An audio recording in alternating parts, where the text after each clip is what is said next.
Do you ever feel like your bike doesn't fit you very well? Well, then this is the video for you. Stay tuned.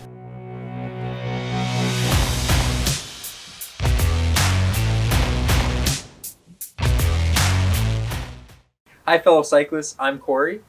I'm Ainsley, and we're chiropractic interns at CMCC. This is a general video for Bike Fit. Bicycle contact injuries. Common injuries between rider and bicycle: hand compression neuropathies, plantar neuropathy, saddle sores, peroneal vasculopathy or neuropathy, and cyclist syndrome. Ulnar neuropathy. Symptoms include numbness and tingling in the ring and little fingers, weakness in splaying or bringing the fingers together, as well as bringing the thumb towards the rest of the fingers.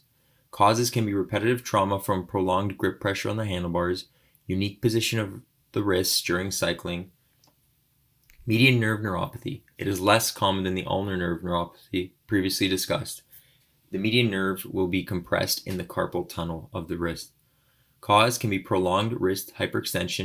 Symptoms could be numbness in the thumb, index, middle, and ring fingers, as well as the back of the hand. Weakness as well in putting the thumb into a thumbs up position. Plantar neuropathy. Symptoms include a sensation of burning, hot feet, numbness, or pain.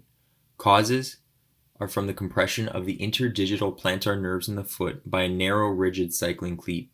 Prevention: cleat adjusted further back on the pedal, wearing a wider cycling shoe with a wider toe box, using wider pedals, or loosening the laces or straps of a rider's cleats. Saddle sores can be caused by skin chafing against the rider's saddle as well as moisture and tight clothing combined. It can range from minor to severe ulcerations. Minor or mild will respond well to petroleum jelly, talcum powders, lubricating ointments, and brief rest. Severe will likely need rest, sitz baths, and proper ulceration management to allow healing and to stop reoccurrence. Other saddle contact injuries: in males, you can have traumatic urethritis, which is inflammation of the urethra, hematuria, which is blood in the urine, and dysuria, which is burning during urination. Numbness into the male or female genitalia. And female, vulval abrasions, lacerations, and ulcerations. Causes: saddle orientation, which includes the angle and the height, saddle type or material, and the duration of cycling or frequency per week. Peroneal neuropathy or vasculopathy. Causes include aggressive arrow riding positions where a rider's torso is flat, their pelvis is rotated anteriorly, and the body's positioned more forward so that less pressure is on the ischial tuberosity and more so on the perineum where more sensitive structures reside. Ischemic compression of the neurovascular bundles at the pudendal canal are also a cause. So if the saddle is tilted too far forward, what can happen is you might have to consistently reposition yourself back onto the saddle, which can cause problems into the wrists over long term. Or on the other hand, if the saddle is tilted too far up, you might feel like you're sliding backwards and will have to shift your body weight farther forward. There is no perfect saddle. It kind of depends on the rider and their preference. So there are saddles that are either longer or shorter. There's saddles that may have a cutout in the middle, and there are saddles that can be wider or narrower. So one common product that cyclists could choose to invest in are bicycle shorts with padding that is built right into them, and this will take pressure off of the buttocks area when riding for prolonged periods of time.